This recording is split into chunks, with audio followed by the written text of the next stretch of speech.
آنے والے وقتوں میں مال پانی اکٹھا کرنے کے لیے مذہبی طبقات کو زیادہ پریشرائز کیا جائے گا۔ بات حق خطیب صاحب یا ان کے دم کی نہیں ہے۔ آج دن تک سر عام میں یا ARY پر یا جہاں تک ان کی رسائی ہے اقرار الحسن صاحب کی، انہوں نے کسی موقع پر بھی کوئی ختم نبوت کے لیے آواز نہیں اٹھائی۔ طارق مسعود، خواتین اپنے حقوق کے لیے نکلتی ہیں، اپنے حقوق کی بات کرتی ہیں، کٹر بندی ملاؤں کو اس سے کیا مسئلہ ہے؟ آپ لوگ کیوں خواتین کے بیچاری معصوم مظلوم طبقے کے پیچھے کیوں پڑ جاتے ہیں؟ لیکن کیا الحلوہ لکھنا ممنوع ہے اس معاشرے میں؟ اس معاشرے میں ممنوع ہے۔ اس معاشرے میں اس لیے ممنوع ہے کہ اس معاشرے کے اندر اتنی ذہنی قابلیت موجود نہیں ہے کہ وہ حلوے کے معنی سمجھ سکے کہ اس کے معنی کیا ہے۔ شکوک و شبہات تو یہاں سے جنم لیے نا کہ اس نے قرآن کی ایتوں والا کوئی لباس پہنا ہوا ہے۔ کہ کیا پاکستانی قوم اسلامی طبقات کو ووٹ نہیں دیتی؟ کیونکہ جماعت اسلامی اور JUIF اور تحریک لبیک کا ٹوٹل ووٹ ملا کے بھی پاکستان کی جو دیگر مین سٹریم کی جماعتیں ہیں ان کے برابر کا ووٹ بینک نہیں بنتا۔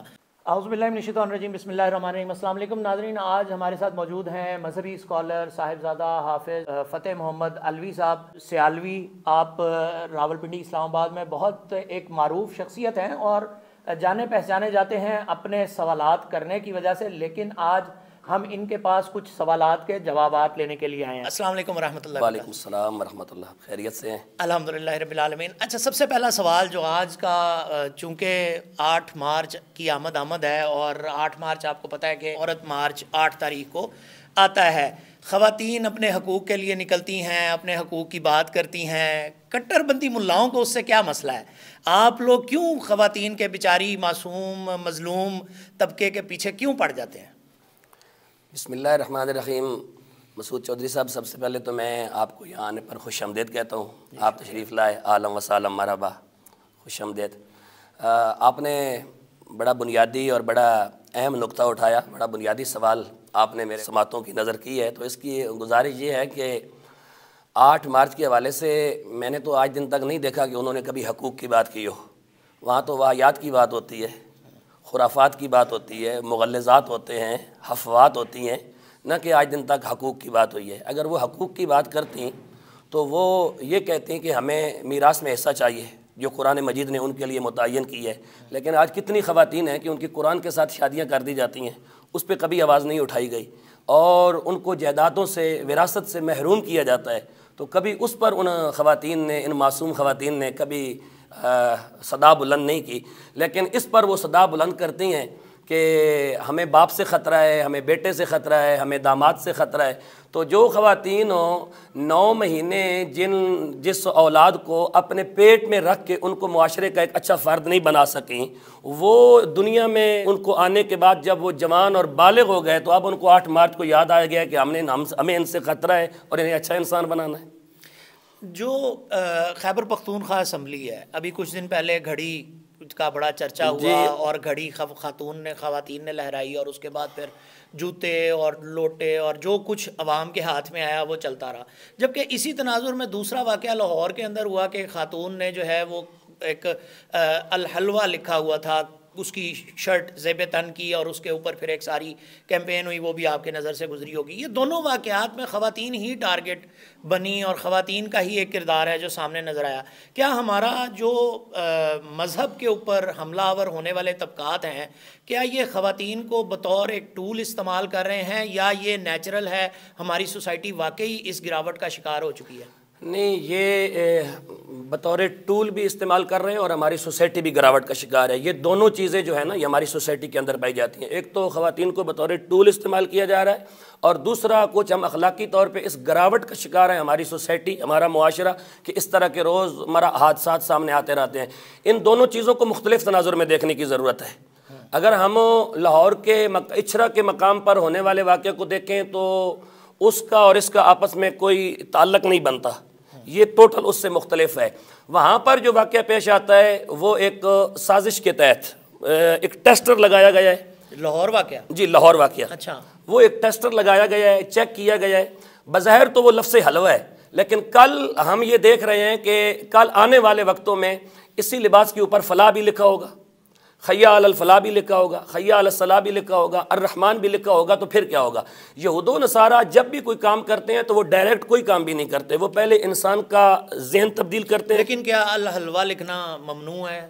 اس معاشرے میں ممنوع ہے، اس معاشرے میں اس لیے ممنوع ہے کہ اس معاشرے کے اندر اتنی وہ ذہنی قابلیت موجود نہیں ہے کہ وہ حلوے کے معنی سمجھ سکے کہ اس کے معنی کیا ہے۔ اگرچہ یہ عرب ممالک کے اندر یہ ڈیزائن موجود ہے، یہ پہنا جاتا ہے، لیکن جیسا دیس ویسا بیس۔ یہاں ان لوگوں کو بھی قصوروار نہیں ٹھہرایا جا سکتا جو عربی زبان کے ساتھ ایک گہری محبت کرتے ہیں، اور پھر اس کا جو کیلی گرافی ہے، جو اس کا رسم الخط ہے، وہ بالکل قرآنی آیات کی طرح لکھا گیا ہے۔ تو یہاں پہ شکوک و شبہات تو یہاں پہ پیدا ہوئے نا۔ خواتین یہ بھی کہتی پائی جاتی ہیں کہ معافی کیوں منگوائی گئی، اس کا کوئی قصور نہیں تھا تو پھر معافی کیوں منگوائی گئی، اس کے اوپر آپ کیا کہیں گے؟ جی دیکھیں، میں اس پر یہ گزارش کروں گا کہ معافی کیوں منگوائی گئی۔ قصور تو تھا جب اتنے لوگوں کے جذبات کو مجروح کیا، ایک اکثریت کے جذبات کو مجروح کیا، اور لوگوں کے ذہنوں میں کئی وسوسے پیدا ہوئے۔ یعنی یہ طے ہو گیا کہ اکثریت کے جذبات مجروح، لازمی بات ہے، جس وقت آپ لوگوں کے ذہنوں میں تو یہی بات ہے نا کہ یہ قرآنی آیت لکھی ہوئی ہے، اس کی جو کیلی گرافی ہے، جو اس کا رسم الخط ہے، وہ تو قرآن کے حروف سے ملتا جلتا ہے نا۔ اگرچہ بظاہر وہ قرآنی لفظ نہیں ہے، لیکن شکوک و شبہات تو یہاں سے جنم لیے نا کہ اس نے قرآن کی ایتوں والا کوئی لباس پہنا ہوا ہے۔ تحریک لبیک پاکستان سیٹیں نہیں لے سکی۔ اب موجودہ حالات ایسے ہیں کہ جو پارلیمانی نظام میں موجود نہیں ہوگا وہ شاید سیاست اس طرح سے کھل کے نہ کر سکے جس طرح ماضی میں کرتا رہا ہے۔ کس طرح دیکھتے ہیں اسے کہ ایک تو یہ کہ صرف ایک پنجاب کی سیٹ، کراچی سندھ میں تحریک لبیک کے پاس پچھلے ٹینیور میں 3 سیٹیں تھیں، اس مرتبہ صرف ایک بھی سیٹ نہیں ہے، پنجاب میں صرف 1 سیٹ ہے، جبکہ قومی اسمبلی کی کوئی نشست جو ہے وہ نہیں حاصل کر سکی۔ لیکن 38 لاکھ ووٹ قومی اسمبلی کا جو ہے وہ پچھلی مرتبہ 22 لاکھ تھا، اس مرتبہ 38 لاکھ ہے، تو وہ ووٹ بڑا ہے۔ ایک سوال تو یہ ہے آپ سے۔ دوسرا سوال اسی کے تناظر میں یہ ہے کہ کیا پاکستانی قوم اسلامی طبقات کو ووٹ نہیں دیتی؟ کیونکہ جماعت اسلامی اور JUIF اور تحریک لبیک کا ٹوٹل ووٹ ملا کے بھی پاکستان کی جو دیگر مین سٹریم کی جماعتیں ہیں ان کے برابر کا ووٹ بینک نہیں بنتا، تو اس کے بارے میں آپ کی کیا رائے ہے؟ پہلی بات تو یہ ہے کہ آپ نے کہا کہ تحریک لبیک کوئی سیٹ نہیں لے سکی۔ گزارش یہ ہے کہ تحریک لبیک نے سیٹس تو لی ہیں لیکن تحریک لبیک کو دی نہیں گئی۔ لیکن آپ کے پاس فارم 45 موجود ہیں تو آپ اس کو چیلنج کریں۔ جی، تو ایک بات تو یہ ہے کہ تحریک لبیک نے سیٹیں لی ہیں لیکن ان کو دی نہیں گئی۔ ایک بات آپ نے فرمایا کہ تحریک لبیک سیاست کیسے کرے گی، تو سیاست کا تعلق جو ہے نا، جو میرا نظر ہے، جو نظریہ ہوتا ہے نا، وہ سیٹوں کا محتاج نہیں ہوتا۔ جو نظریہ ہوتا ہے، جو فکر ہوتی ہے، وہ سیٹوں کی محتاج نہیں ہوتی۔ مثال کے طور پر اب یہاں یہ مسجد ہے، مسجد میں اذان ہوتی ہے اور نماز پڑھنے کے لیے 2 بندے آتے ہیں، اور بہر اسی وقت میں اسی ٹائم میں گلی میں ڈھول بج رہا ہے اور وہاں 1000 بندہ موجود ہے، تو اس کا یہ قطعی مطلب نہیں ہے کہ مسجد ہار گئی ہے، نماز ہار گئی ہے اور ڈھول جیت گیا ہے۔ جیت کل بھی اسلام کی تھی، جیت آج بھی اسلام کی ہے۔ جیت کل بھی نبی کریم صلی اللہ علیہ وسلم کے نظریے کی تھی اور جیت آج بھی نبی کریم صلی اللہ علیہ وسلم کے نظریے کی۔ طارق مسعود صاحب نے بڑی ایک کراچی کے ایک سکولر ہیں، دیوبندی مکتبہ فکر سے تعلق رکھتے ہیں۔ ظاہر ہے آپ چونکہ بریلوی مکتبہ فکر سے تعلق رکھتے ہیں تو مناسب تو نہیں ہے یہ سوال کرنا، لیکن پھر بھی میں پوچھ لیتا ہوں کہ جو انہوں نے گفتگو کی ہے آپ تک پہنچی بھی ہوگی تحریک لبیک پاکستان کے حوالے سے، علامہ خادم حسین رضوی صاحب کے حوالے سے، پھر لبیک یا رسول اللہ کے نعرے کے حوالے سے، جو انہوں نے گفتگو کی ہے کس طرح سمجھتے ہیں اس کو، کس طرح دیکھتے ہیں؟ دیکھیں، اس کا جواب تو حضرت شیخ الحدیث امیر المجاہدین علامہ خادم حسین رضوی نے اپنی زندگی میں دے دیا تھا کہ پیڑاں اور تے پھکیاں اور، اس کا جواب تو دے دیا گیا تھا۔ اصل میں یہ پیڑے کوئی اور ہیں اور ان کی دوائی جو ہے وہ کسی اور ذریعے سے لینے کی کوشش کی جا رہی ہے۔